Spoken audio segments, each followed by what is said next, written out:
Hoy, compañeros, yo quiero hacerle un comentario sobre un estado de ánimo, vamos a decir que un estado de ánimo que yo tengo, referente a cómo transcurrieron las Navidades del recién terminado año 2025. Vayamos al intro.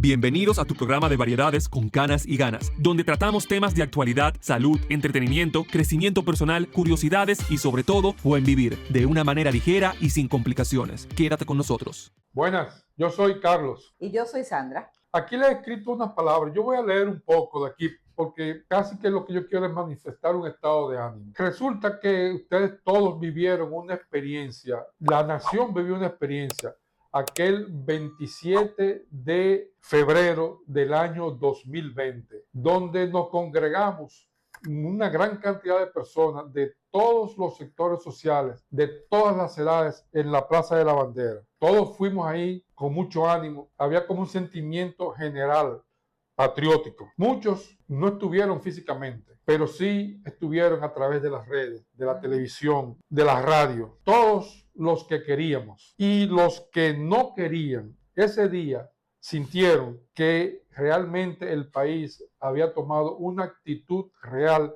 hacia el cambio en la República Dominicana. Parecía que se aproximaba a un cambio. Parecía que se aproximaba a un cambio, pero también se sentía como que realmente se iba a enfrentar real y definitivamente la corrupción. Ese mismo año llegó el cambio. En mayo fueron las elecciones y hubo un cambio. En agosto se cambió el gobierno, vinieron nuevas autoridades y con la llegada de las nuevas autoridades comenzaron procesos judiciales atendiendo a denuncias de corrupción que venían ya de muchos meses atrás. Al iniciar los procesos, todos sentimos que realmente había llegado un cambio en la República Dominicana. Corrieron días, semanas, meses, años, y hoy día nos vemos que no ha culminado ninguno de los procesos iniciados con una solución definitiva.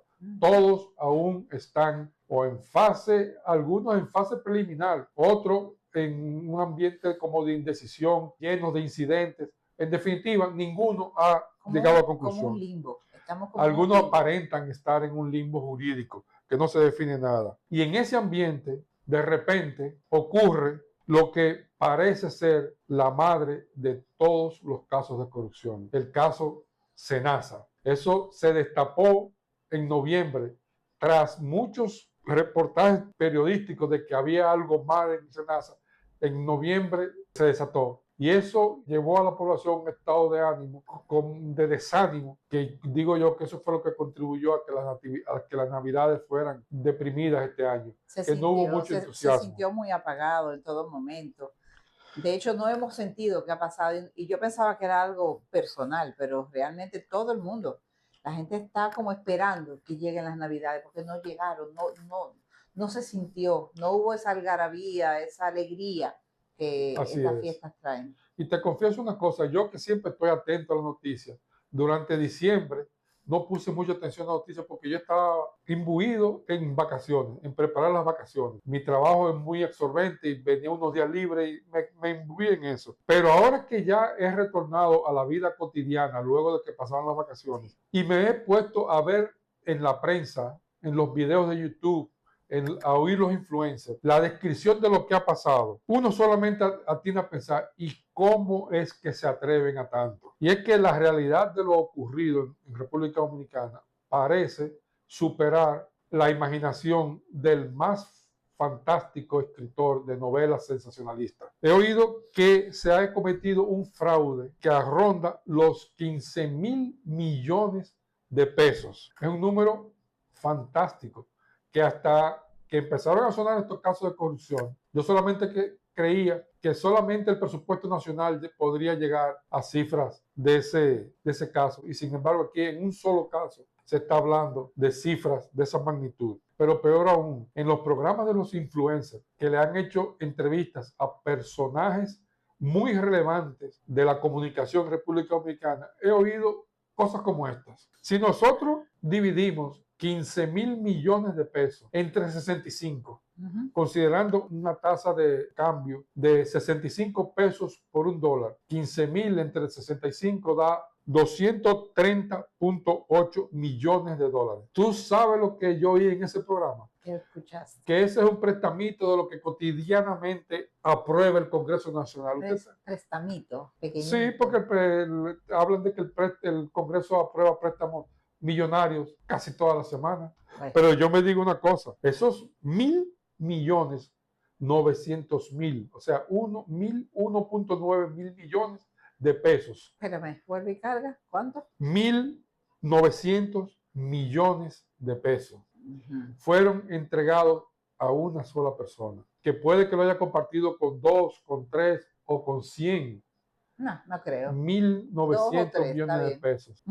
Pero los 230 millones del prestamito que aprobó el Congreso son para invertirlo en la economía de más de 11 millones de pesos dominicanos. Ustedes están viendo a lo que yo me refiero, que sobre la madre de todos los casos de corrupción, que es el SENASA. Una cifra absurda. Una cifra absurda. Y cuando tú entregas 1.900 millones de pesos de soborno, es porque tú vas a obtener rentabilidades por muchas veces esa cantidad. O sea que los 15.000 millones de pesos quizás sea solamente la primera impresión del fraude, que el fraude quizás sea muchísimo mayor de ahí. Dios mío. Pero yo te lo voy a poner ahora de una forma que parecerá hasta simpática, de obtener una idea de qué es 1.900 millones de pesos. Oye esto, un ministro en la República Dominicana en promedio suele ganar 300.000 pesos de salario al mes. Registrados, sí. Registrado porque recibe otros beneficios, otra cosa, pero el salario, 300.000 pesos. Eso, el salario recorre, un amigo mío decía, tú vales lo que te pagan. O sea, si te pagan ese salario, ese es el valor de tu función. Pero el tema es que con 300.000 pesos, un dominicano vive cómodamente. No vive con lujo, pero vive cómodamente, un profesional dominicano. Ese es un buen salario en República Dominicana. Si tú multiplicas 300.000 por 12, eso te da que esa persona al año recibe 3.6 millones de pesos. Si tú divides 1.900 millones entre 3.6, eso te da 521. O sea, que un profesional dominicano que gana 300.000 pesos tiene que trabajar 521 años para facturar 1.900 millones de pesos. Es una cifra absurda. Absurda. Entonces, pero oye esto, en la parte simpática que te digo, si uno de los funcionarios españoles que vinieron a la isla en el año 1501, en uno de los viajes de Colón, y la corona le hubiese asignado un salario equivalente a los 300.000 pesos por sus funciones aquí en la isla, recién en este año 2026 terminaría de facturar los 1.900 millones de pesos. Entonces, tú te imaginas la magnitud de desfalco que ha habido en República Dominicana cuando se dice que una persona solamente ha recibido 1.900 millones de pesos. Eso es indignante. ¿Y qué tú quieres lograr con todo eso? O sea, cuando ya estamos de por sí indignados, entonces, al escuchar este análisis así numérico, porque de verdad nosotros pasamos la información y no nos detenemos a analizarla. Tú la estás analizando ahora y es absurdo. Expresar, no sé si desahogo por indignación, impotencia. Luego de ver que procesos que iniciaron hace ya más de 5 años o casi 5 años, todavía siguen en un limbo jurídico y no se resuelve nada, te pone a ti a pensar que al final los casos van a quedar en una solución política, no en una consecuencia jurídica.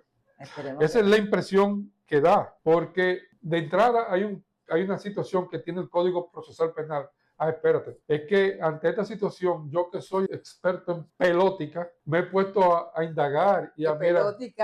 Pelótica es experto en política y pelota, que los dominicanos hablamos con propiedad de eso, de política y de pelótica. Y de pelota. Pero yo soy experto en pelótica.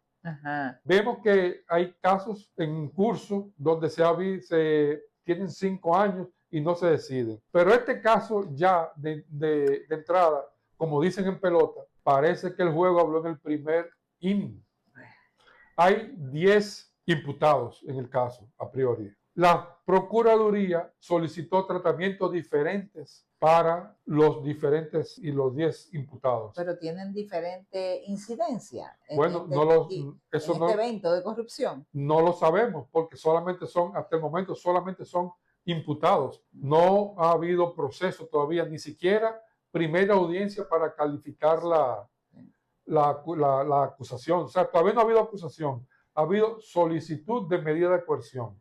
Ujú. Pero han solicitado para 7 de ellos prisión preventiva Sí, y para los otros 3 libertad condicional. o arresto domiciliario. Arresto domiciliario. No sé si arresto domiciliario, la cuestión es que no fueron a la prisión preventiva. Ya. La observación que yo hago no es a la medida de coerción solicitada, sino a la diferenciación de la medida de coerción solicitada. Porque si son implicados en el mismo caso, tienen tratamientos diferentes. Y todavía no se le ha dictado cuántos meses va a ser la medida. La medida de coerción sí, o sea, ya ha solicitado 18 meses y están detenidos. Ya, que es lo preventivo ya. Sí. Pero ¿por qué yo digo eso? Porque hemos oído de casos anteriores de que fulano de tal devolvió X suma de dinero, que se habla de miles de millones de pesos también. ¿Y dónde va a parar ese dinero? Bueno, Cuando dicen que lo devuelven al bolsillo de alguien, lo devuelven a alguna institución pública, bueno, se hace algún uso en beneficio del país. ¿Qué se hace con ese bueno, dinero? yo que indago mucho no he visto explicación de qué se hace. Comenzando por un lado. Porque han devuelto muchos millones de pesos desde años atrás. Y muchos millones de pesos y se han quedado tranquilos en su casa después de haber devuelto. ¿Qué quiere decir eso? Que se puede robar. ¿Qué mensaje estamos mandando? Bueno, se puede robar. yo te voy a citar una cosa. Devuelven una parte y te quedas con otra parte. Pero déjame, eso que tú dices surge Ajá. a raíz de esto que yo voy a analizar ahora. Ajá, que eso indigna. Esos casos de corrupción asociados en el Estado están asociados a sobrevaluaciones de transacciones con el Estado. De ahí viene la corrupción, sobrevaluaciones de transacciones con el Estado. Entonces, fulano de tal que estaba vendiendo sobrevaluado al Estado, se le amenaza con acusar y él supuestamente cooperando con la investigación y sobre todo para que no se le encauce en un proceso, devuelve dinero. Pero ese dinero es basado en en lo que él cobró. Basado en lo que él cobró con el Estado. Por ejemplo, hay un caso con las... Pero esa sobrevaluación no queda solamente para su bolsillo, sino hay que repartir. Espera, yo no voy a llegar a ese nivel de detalle, pero espero lo siguiente. Hay un caso por ahí que oigo sumas de que hubo contratos con las empresas eléctricas por sobre los 13,000 millones de pesos y que devolvieron 2 o 3,000 millones de pesos y eso como que se ha quedado así. Ahora, la pregunta mía es, ¿devolvieron 3,000 millones de pesos? ¿Dónde está la transferencia bancaria donde se hizo esa devolución? Exacto. Y si lo que hicieron fue que como era una obra del Estado, facturado del Estado, Nosotros vendiendo crédito. Nunca hemos visto esa confirmación de esa devolución. Entonces, de ahí para adelante. Si existiera de verdad, olvídate que la publicidad y debiera haber una transacción bancaria. Exacto. Que indique que se hizo esa devolución. Pero ante la ausencia de esa evidencia, yo lo que pienso es lo siguiente, que habían hecho facturaciones por X miles de millones de pesos y había cuentas por pagar. La devolución sencillamente, está bien, déjame eso así, esos 3,000 no me lo paguen. Y yo devolví 3,000 que me debían y no lo cobré. O en efectivo en una funda negra. Sí, no sabemos. Bueno, no sabemos. Pero la cuestión es que cualquiera de las dos transacciones no han beneficiado al Estado en nada. Sencillamente han beneficiado al que supuestamente devolvió el dinero. Que dicho sea de paso. Que se ganó la libertad. O la concesión. No solamente eso. Que al anulársele el caso porque cooperó con la justicia. Exacto. Le legalizaron todo lo que había facturado ya, todo lo que le quedó. ¿No es esa una forma de lavado de activos? Yo entiendo que sí. Bueno, como yo no soy experto en jurídica, yo no voy a opinar más por ahí. Pero sí voy a decir lo siguiente. Yo empecé a leer. Eso que se habla de que esa devolución de dinero para un tratamiento diferente en la justicia es lo que en el Código Procesal Penal se llama criterios de oportunidad. El criterio de oportunidad está definido en el artículo 34 del Código Procesal Penal de la República Dominicana, que dice oportunidad de la acción pública. Voy a leerlo. Y el primer párrafo, porque tiene como 5 párrafos, voy a leer la definición y el primer párrafo. El Ministerio Público puede, mediante dictamen motivado, prescindir de la acción pública respecto de uno o varios de los hechos atribuidos, respecto de uno o de algunos de los imputados, o limitarse a una o alguna de las calificaciones jurídicas posibles cuando se trate de un hecho que no afecte significativamente el bien protegido o no comprometa gravemente el interés público. Este criterio no se aplica cuando la pena imponible sea superior a los 2 años o cuando el imputado sea un funcionario público. Entonces, en mi opinión, el criterio de oportunidad no es aplicable en ninguno de los casos de corrupción. No es aplicable por lo que dice el criterio de oportunidad en la acción pública. Así es. Cuando se trate de un hecho que no afecte significativamente el bien jurídico protegido o no comprometa gravemente el interés público. Todos los casos de corrupción afectan gravemente el bien jurídico protegido y gravemente afectan el interés público, claro, porque la corrupción se está haciendo sobre fondos públicos. Exacto. Entonces, de ahí es que nace mi impotencia, que lo que está haciendo el Ministerio Público, en definitiva, lo que redunda es en un resultado equivalente a un lavado de activos, legalizándole la fortuna al que lo obtuvo por medio de la corrupción. Tu impotencia, nuestra impotencia o la impotencia del país se va a quedar así, porque ya tenemos por hábito y costumbre ver que todos estos casos injustos se quedan en un limbo, como tú bien lo dijiste. Sí. O sea, eso no se quedan en un limbo, pero con la aplicación del criterio de oportunidad, suprimieron a personajes del caso jurídico. Exacto. Los personajes que fueron suprimidos del caso jurídico no están en un limbo jurídico. Esos no están en el caso. Eso tienen su problema resuelto. Es lo que te digo. Para volver y precisar, en el caso de Senasa, que es el caso que ha causado la gran conmoción. La mayor indignación, porque todos causan una indignación, pero esto afecta salud, afecta vidas humanas. Y la cantidad, como tú hiciste el análisis, yo creo que como esta no hay otro desfalco. En la historia... No solamente que no hay otro desfalco, que tú acabas de decir que afecta la salud y vidas humanas. Hablan de que hay personas que perdieron la vida por no recibir su tratamiento a tiempo. Las personas que no recibían los medicamentos de alto costo, por ejemplo, porque no había fondos para comprarlos. ¿Quién le dice ahora que no había fondos cuando hubo este tipo de desfalco? Exacto. ¿En quién vamos a creer? Entonces, te voy a leer lo último que yo escribí aquí ya para concluir con este tema. Nosotros, mi interpretación del caso, de este tema de los criterios de oportunidad, la mía, que es una interpretación de un lego en temas legales, pienso que no procede en la aplicación del criterio de oportunidad en el caso Senasa, como en ningún otro caso de corrupción en el Estado Dominicano. En el caso de Senasa, el principal imputado es un funcionario público, un funcionario al servicio de una empresa pública, que aunque se alegue que el Senasa es una empresa autónoma, que no forma parte del organigrama del Estado, nosotros es una empresa que maneja fondos públicos, fondos de los aportantes. Nosotros, los legos en temas legales, tenemos la percepción, por ceder de argumentos contundentes, para decir que tenemos la convicción, o sea, me limito a decir que tengo la percepción, de que se usan muchas veces personas jurídicas, creo que así se dice. Una persona jurídica es una entidad basada en un estatuto y un registro legal, y se usan para diluir responsabilidades. Obvio. Eso pasa con el Senasa. Es un funcionario público, es una empresa jurídica que lo libera, por ejemplo, de cumplir la ley de contrataciones públicas, que solamente afecta a los funcionarios del gobierno. Entonces,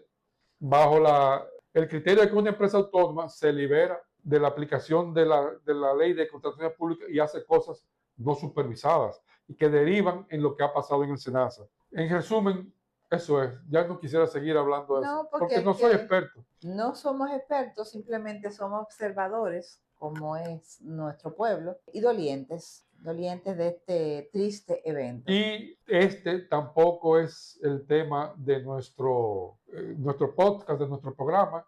El tema nuestro es el buen vivir, la diversión, la salud, pero la indignación hace que uno se vea compelido a hablar. Exacto. Por ahora lo dejamos aquí. Bueno. Si usted está de acuerdo o difiere de lo que yo he expuesto aquí y de lo que Sandra me ha opinado, por favor, coméntenlo para yo y Sandra mejoremos nuestro criterio y quizás nos liberemos de esta sensación de impotencia que tenemos. Hasta la próxima. Compartan el video y denme un like. Bye. Hasta luego.